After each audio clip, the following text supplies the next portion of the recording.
Hello guys, today we are reading Thidwick, the Big-Hearted Moose by Dr. Seuss. Up at Lake Winnebago, the far northern shore, lives a huge herd of moose, about 60 or more, and they all go round in a big happy bunch looking for nice tender moose moss to munch. Up at Lake Winnebago one day they were lurching, just strolling along and enjoying their munching. For those moose moss that day they especially fine, when it happened that Thidwick, the last moose in line, saw a bingle bug sitting. The bug called out, "Hey! It's such a long road, and it's such a hot day. Would you mind if I rode on your horns for a way?" "Of course," smiled Thidwick, the big-hearted moose. "I'm happy my antlers can be of some use. There's room there to spare, and I'm happy to share. Be my guest, and I hope that you're comfortable there." So the pingle bug picked out a nice, easy seat, and the moose went on looking for moose moss to eat. Well, an hour or so later, the bug heard a squeak, and he heard the small voice of a tree spider speak. "I say," said the spider, "you've got a fine place. That moose seems quite friendly, has such a nice face. If I got on too, d'you think he would mind?" "Hop aboard," laughed the bug, "and I think that you'll find that the moose won't object. He's the big-hearted kind." "I accept," said the spider with joy and delight, and he started a web on the horn to the right. While the spider was spinning, he heard a gay song with a fresh little zinazoo bird came along. He stopped and he stared and he chirped, "Well, what a place to build. What a great place to dwell. I've been living on trees ever since I was born, but here's something new. Why not live on a horn? If there's room there for two, then there's room there for three. There's plenty of room," laughed the bug, "and it's free." Thidwick stopped walking. What was all that talking? What was all that talking? These guests had caught Thidwick the moose unawares. "Hey!" he called out. "What goes on there upstairs?" "Just building a nest," said the zinazoo said, and began yanking hairs out of poor Thidwick's head. And he plucked out exactly 204. "Don't worry," he laughed, "you can always grow more." Then he dozed off to sleep in his fine moose hair nest. "This bird," murmured Thidwick, "is sort of a pest. I'm a good sport, so I'll just let him rest, for a host, above all, must be nice to his guest. Besides, now it's getting quite late in the day, and surely tomorrow they'll all go away." But alas, the next morning, the sun's early light brought to Thidwick's sad eyes a most unwelcome sight.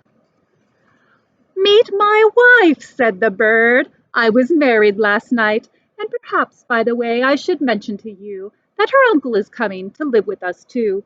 You're a very fine host, so I knew you'd be willing." Then the uncle, a woodpecker, started in drilling. All Thidwick's friends shouted, "Get rid of those pests!" "I would, but I can't," sobbed poor Thidwick. "They're guests." "Guests, indeed," his friends answered, and all of them frowned.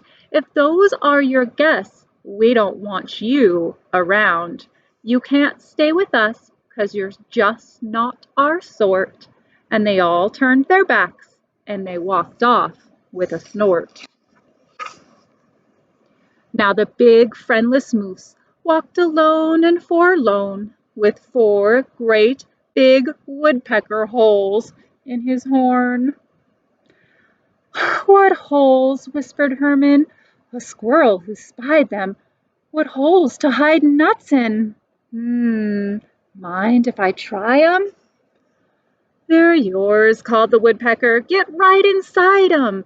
This big-hearted moose runs a public hotel. Bring your nuts, bring your wife, bring your children as well." So the whole squirrel family all jumped on pell-mell. And the very next thing the poor animal knew, a bobcat and turtle were living there too. Now what was the big-hearted moose going to do? Well, what would you do if it happened to you? You couldn't say scat, 'cause that wouldn't be right. You couldn't shout scram, 'cause that isn't polite. A host has to put up with all kinds of pests, for a host, above all, must be nice to his guests. So you'd try hard to smile, and you'd try to look sweet, and you'd go right on looking for moose moss to eat. But now it was winter, and that wasn't easy, for moose moss gets scarce when the weather gets freezy. The food was soon gone on the cold northern shore of Lake Winnebago. There just was no more. And all Thidwick's friends swam away in a bunch to the south of the lake where there's moose most to munch. He watched the herd leaving, and then Thidwick knew he'd starve if he stayed here. He'd have to go too. He stepped in the water. Then, oh, what a fuss! "Stop!" screamed his guests. "You can't do this to us. These horns are our home, and you've no right to take our home to the far distant side of the lake." "Be fair," Thidwick begged, with a lump in his throat. "We are fair," said the bug. "We've decided by vote. All those in favor of going say aye, and all those in favor of staying say nay." "Aye!" shouted Thidwick, but when he was done,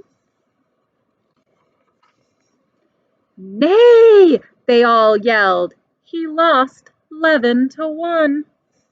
"We win!" screamed the guest, by a very large score, and poor, starving Thidwick climbed back on the shore.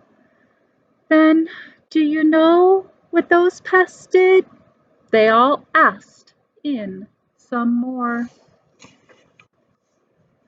They asked in a fox who jumped in the trees, they asked in some mice, and they asked in some fleas, and they asked in a big bear, and then, if you please, came a swarm of 362 bees. Poor Thidwick sank down with a groan to his knees, and then came something that made his heart freeze. Bullets came zinging right past Thidwick's face. Guns were bang-binging all over the place. "Get that moose! Get that moose!" Thidwick heard a voice call. "Fire again and again, and shoot straight, one and all. We must get his head for the Harvard Club wall." Thidwick took to his heels, and that load on his head, with 500 pounds on his horns, the moose fled. He could have run faster without all those pests, but a host, above all, must be nice to his guests. Up the canyon and off the cliff and over the wild rocky trail, with bullets bouncing around him like hail. Up gully, through gulch, and down slippery sluice, with his hard-headed guest raced the soft-hearted moose. Then finally they had him. Because of those pests, he had run out of luck. Because of those guests on his horns, he was stuck. He gasped, he felt faint, and the whole world grew fuzzy. Thidwick was finished completely, or was he? Finished? Not Thidwick. Decidedly not. It's true, he was in a most terrible spot. But now he remembered a thing he'd forgot, a wonderful something that happens each year to the horns of all moose and the horns of all deer.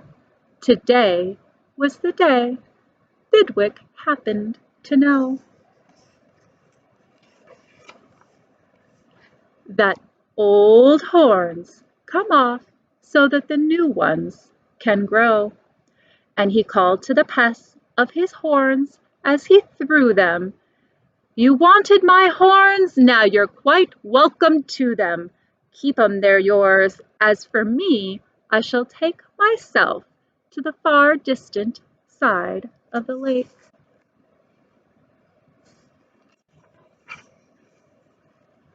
And he swam Winnebago and found his old bunch, and arrived just in time for a wonderful lunch at the south side of the lake, where there's moose mouse to munch. His old horns today are where you knew they would be. His guests are still on them, all stuffed as they should be.